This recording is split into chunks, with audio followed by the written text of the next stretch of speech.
안녕하세요. 여기는 전주 시외버스터미널 옆 한샘마실이고요. 이제 다음 주에 택배 보낼 그림을 일주일간 더 만질 거고, 그 다음에 내일 모레 이제 10호짜리 하나가 드디어 택배 나가고, 예상보다 항상 좀 오래 걸리는 것 같아요. 그림이 제가 이제 만족을 못하니까 8월달에 나온 시사인 이늘 이제 이렇게 묵혀뒀다가 꺼냈는데, 김대중 전 대통령 10주기인가 봐요, 서거. 근데 이제 복지국가 설계한 거인이다라고 소개가 돼 있어요. 이 사진은 제가 화실에다 붙여놓을 건데,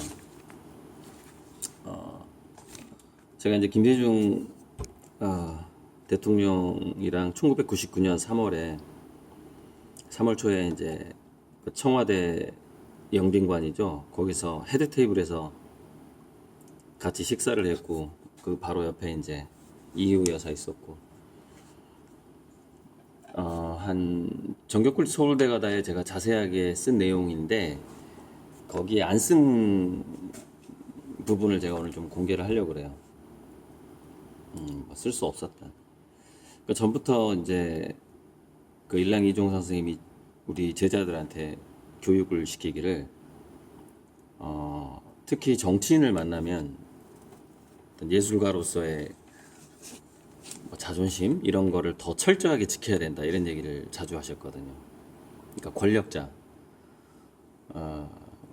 또는 부자들을 만날 때. 그래서 예전에 이제 삼성 본사 건물에 거기 암벽화가 있어요. 십장생 암벽화가 있는데, 그거를 이제 사실 이정선 선생님은 제가 이렇게 여러 명한테 후원을 받는 거를 어쩌면 이해를 못 하실 것 같은데, 왜냐면은 삼성 이병철 씨가 후원자였기 때문에 그래요. 그러니까 그때 선생님이 화폐 그림을 그리면서 화폐를 그린 사람은 그림을 팔면 안 된다라고 이제 운보 김기찬 선생님이 조언을 해줬고, 그때부터 선생님이 그림을 안 팔았단 말이죠. 5,000원 이율곡을 그린 다음부터. 그런데 그 그림을 유일하게 사주는 사람이 있었는데, 그 사람이 누구냐면은 삼성 이병철 회장이었던 거죠. 그래서 벽화도 맡기고, 그러니까 그림을 파는 게 아니라 벽화를 하는 거잖아요. 근데 이제 저한테 이제 우리 제자들에게 좀 작은 그림을 하나 또 사가셨대는데, 왜냐면 이제 그때 이렇게 콩나물 값이 없을 정도로 힘들었대요, 선생님이. 그림을 안 파니까. 그래서 당시에 80만 원이라고, 당시 서울 집값에 1960년대 후반이라고 생각해 보세요. 서울 집값에 열채 값을 주고 이병철 회장이 그림을 사갔다라는 얘기를 분명히 저한테 했어요. 우리 제자들이 있는 데서 몇 명이 들었어요. 그거는 그림을 사갔다기보다는 후원금이라고 봐야죠. 그림을 안 파니까 이 사람이 안 팔고, 그러니까 벽화 그림을 맡겨주고 뭐 이렇게 계속해서 정말 거부가 선생님을 후원을 해줬죠.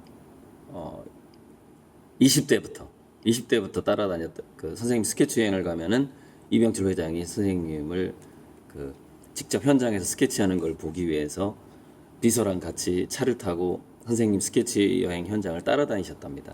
그 호암 이병철 씨가 20대 때부터 후원을 해준 거예요. 선생님 20대 때부터. 근데 저는 그런 기업 회장이 저를 후원해 주는 사람이 없잖아요.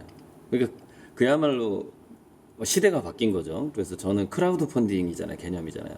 유튜브 때문에 여러분들이 저한테 십시일반으로 조금씩 이렇게 여윳돈도 없는데 이렇게 저한테 투자하신 분도 많지만, 어쨌건 아무튼 그 선생님이 뭐랄까, 그런 어떤 그 예술가의 자존심을 엄청나게 그렇게 했고, 호암 이병철 회장이 선생님을 따라다녔고, 또 벽화를 그릴 때 선생님이 스텝이 있었다는 거예요.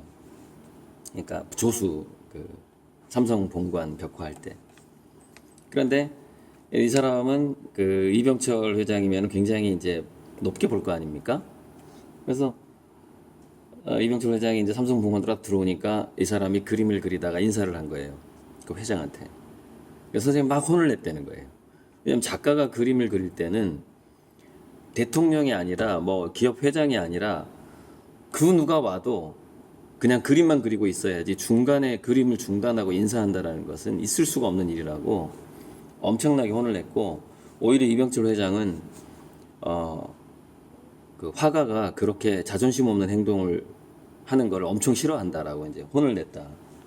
이제 그런 일이 있었어요. 그래서 이제 그런 교육을 제가 받은 터라 이제 1999년 3월에 이제 청와대에 가게 된 거예요. 그래서 김대중 대통령을 이제 직접 만나야 되는 상황인데, 헤드 테이블이니까 저는 같이 앉아서 식사를 했단 말이죠. 그러니까 220명 중에 그 대통령이랑 같이 앉아서 식사하는 사람은 6, 7명 정도 돼요. 졸업생 중에서. 그때 이제 들어갈 때 김대중 대통령이랑 악수를 할 때 이제 우리 고향에서 영웅 아닙니까? 영웅, 민주화 영웅. 그래서 이제 인사를 했는데 나중에 사진을 보니까 제가 고개를 너무 많이 숙인 거예요. 근데 예전에 그 백남준 씨가 빌 클린턴 만날 때 이렇게 고개를 뻣뻣하게 들고 악수만 딱 하거든요. 이제 이런 장면들이 이제 오버랩 되는 거예요. 그래서 아하, 이 사진은 남기면 안 되겠다, 이런 생각을 했어요. 그러니까 제가 존경을 담은 인사를 하는 건 인사를 한 건데, 김대중 대통령하고 악수한 사진을 남기면 안 되겠다는 생각을 한 거예요. 그러니까 사람들은 보통 대통령이랑 악수한 사진을 벽에 걸어 놓잖아요. 근데 저는 그 순간, 저는 물론 이제 존경심 때문에 인사를 깊게 했지만 예술가로서 이건 너무 깊게 했다는 판단을 하게 된 거죠. 그래서 제가 그 사진을 찾아갑니다. 그 청와대 앞에 그 행정관 있잖아요. 찾으러 오라고 전화가 와요. 청와대에서. 그럼 거기 가서 이제 사진을 찾자마자 제가 이제 버렸어요. 사진. 아무도 찾을 수 없는 것으로 이제 사진을 버리고, 그러니까 대통령이랑 악수한 사진을 바로 받자마자 좀 버려버렸죠. 그러니까 그 일을 사실은 정격골치 서울대 가다 원고에 썼어요. 썼는데 출판사 사장이 이건 쓰지 말자는 거예요. 야, 그냥 야, 대통령한테 인사했으면 됐지, 대통령 찍은 사진을 버렸다, 이건 좀 이 이미지가 더 이게 안 좋을 수도 있다, 이러면서 출판사에서 빼자 그래가지고 삭제를 한 일이 있어요. 그래서 어쨌건 제가 오늘 이제 이 김대중 대통령 시사인에서 특집 기사를 다룬 걸 보고 청와대 추억이 또 생각이 났는데, 그리고 원래 이제 거기 그때 중국식이었는데 코수열이었어요, 청와대에서.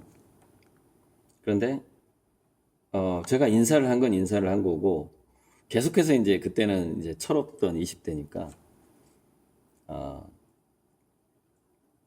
청와대지만 나는 청와대 영빈관이지만 나는 일반 식당이랑 똑같이 생각하겠다, 이제 뭐 그렇게 생각을 한 거죠. 그래서 김대중 대통령이 앞에 있는데 그 서빙하는 분들한테 이거 맛있으니까 이걸 더 갖다 달라고 한 거예요, 제가. 근데 원래 이제 사실 대통령이 바로 앞에 있는데 저는 뭐 대통령이 있든 누가 있든 간에 음식은 음식이잖아요. 이렇게 불러서, 손들어서 불러서 이거 맛있네요, 더 갖다 주세요 딱 했어요. 안 갖다 주는 거예요.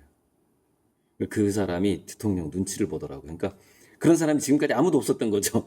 그 청와대에서 이렇게 식사를 하는데 대통령 앞에서 음식을 더 시킨 사람이 없었던 거예요. 되게 당황하는 그 눈치였죠. 그래서 이제 잠시 후에 이제 그 또 청와대 출입 기자가 제 옆으로 와서 어떻게 여기 앉게 됐냐, 여기는 서울대 수석 졸업생이 앉는 자리다, 딱 이러더라고요. 그래서 그때 이제 제가 왜 서울대 대표 졸업생으로 뽑혔는지에 대해서 이제 다시 생각을 해봤는데 여러 가지 이유가 있어요. 뭐냐면 일단은 제가 이제 그 중앙미술대전에서 대상 받은 상도 굉장히 컸고 제가 재학 중에 받았기 때문에, 또 하나가 제가 국가 유공자 자녀잖아요. 게다가 고향이 전남 장흥이잖아요. 근데 대통령 옆에 앉아야 되잖아요. 그러니까 그때 제가 생각해 보니까 가장 안전한 사람을 뽑은 것 같다는 느낌이 들었어요. 그러니까 대통령이랑 같은 고향이고 예를 들어서 경상도 출신이 아니고 그 당시에 지역 감정이 꽤 있었으니까 일단 국가유공자 자녀고 이렇게 등등등 해서 이제 보통 수석 졸업생이 헤드 테이블에 앉는데 그때는 이제 어차피 다면 평가를 했기 때문에 학점으로 그 대표 졸업생을 뽑지 않았어요. 교육부에서 졸업생 초청 행사를 하는 거예요. 매년 3월에. 지금 어떻게 뽑는지 모르겠어요. 그래서 제가 그 기자한테 아마 이렇게 해서 내가 여기 앉게 된 것 같습니다. 그러니까 이해를 하더라고요. 그 기자가. 그래서 이제 전교꿀 서울대 가다 책에는 수석 졸업생 자격으로 대통령이랑 식사를 했다라고 이제 그 챕터가 그렇게 들어가죠. 그때는 이제 좀 목차를 자극적으로 뽑잖아요. 그 출판사에서도 목차를 뽑을 때는 뭐 자꾸 수석 뭐 이런 얘기를 넣길 좋아하잖아요. 책 제목이 공부법 책이고 전교꿀 서울대 가다 보니까. 근데 어찌 되었건 그때 제가 거기에 앉을 수 있었던 것은 학점으로 뽑지 않았다라는 점이 굉장히 중요했고 대부분 대학교 다닐 때 뭐 세계 콩쿠르에서 우승을 했다거나 저처럼 대상을 받았다거나 이런 사람들이 거기에 앉았어요. 그리고 교대 나온 여성분이 거기 앉았는데 그분은 무슨 문학 대회 같은 데서 글을 잘 써가지고 상 받은 사람이었고 대부분 상 받은 사람이고 뭐 성악 대회에서 상 받은 사람 4명, 5명 정도는 상 받은 사람이고 딱 한 분이 최고령 70대 그 대학 졸업생 할머니가 제 옆에 앉았었죠. 그 옆에 이희호 여사, 그 옆에 대통령 이렇게 그 옆에 교육부 장관 이희호 여사, 대통령 이희호 여사 이렇게 이거는 그 7시 뉴스, 9시 뉴스에 나갔기 때문에 이거는 뭐 그 화면으로 잡혔기 때문에 제가 어느 자리에 앉았었다라는 것은 이미 다 기록으로 남아 있고 또 이제 청와대에는 제가 김대중 대통령이랑 악수한 사진이 청와대에는 남아있죠. 기록으로 남아있지만 저는 없어요. 버렸어요. 사진을 버렸기 때문에 좀 예술가로서 너무 고개를 숙였다. 이게 나중에 이제 느껴져서 아무튼 지금 이 사진을 보면서 제가 하고 싶은 얘기는 뭐냐면 제가 문화복지재단을 제가 이제 화가로서 세계적인 화가로 성공을 해서 문화복지재단을 개인적으로 민간 차원에서 하겠다라고 얘기를 했는데 미래 사회에는 국가의 힘이 지금 국가가 많이 개입을 하지만 국가의 힘은 약해질 수밖에 없어요. 특히 우리나라는 세금이 이제 덜 들어오기 시작할 거기 때문에 그래서 어찌 보면 김대중 대통령께서 그 국민 의료보험을 통합한다든지 이런 그때 IMF가 굉장히 반대하는 것까지 추진을 해서 세계은행에서 하지 말아라 했는데 그때 이제 복지국가 정책을 많이 추진을 했다고 합니다. 여기 대략적인 거는 그래서 뭐 문재인 케어에 어떤 초석이 됐고 현재 사회보장제도의 기초를 놓았다 이렇게 이제 그 소득 재분배 효과를 높이는 위험을 분산하고 소득 재분배 효과를 높이는 복지국가에 정말 초석을 놓았다 이렇게 이제 평가가 되고 있어요.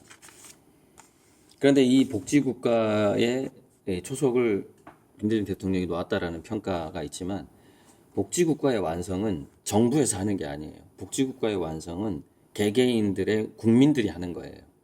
그러니까 저는 이제 문화를 더 붙였죠. 문화복지국가의 완성을 하는 민간인 중에 한 명이 되겠다고 선언을 한 거죠. 여러분들하고 약속을 하고 있고 그런 의미에서 그림값을 전부 기부를 하겠다고 100%가 아니라 120%. 그러니까 그림값 말고 다른 수입까지 기부하겠다. 거의 뭐 전 재산을 기부하겠다는 얘기나 똑같죠. 그런 얘기를 하고 있는 것이고 지금 여기서 좋은 소식 하나 그 전에 여러분 TV에서 봤을 텐데 마동석이라는 영화 배우가 지금 아시아계 배우가 전 세계적으로 이렇게 뜨고 있고 산드라 오가 영화의 주연을 하고 있고 이 사람 일본 사람이던가요? 이 사람 스타트rek에 나왔던 스타트rek에 나왔던 배우 이 사람이 또 이제 주연 배우를 했었고 스타트rek에서 일본인으로 나오던데 모르겠어요 누군지 넘어가고 산드라 오는 아니까 산드라 오 주연 영화 배우가 됐고 여러분, 근데 저는 마동석이 그 히어로를 뭐라 그러죠? 그 여러 명 모여 있는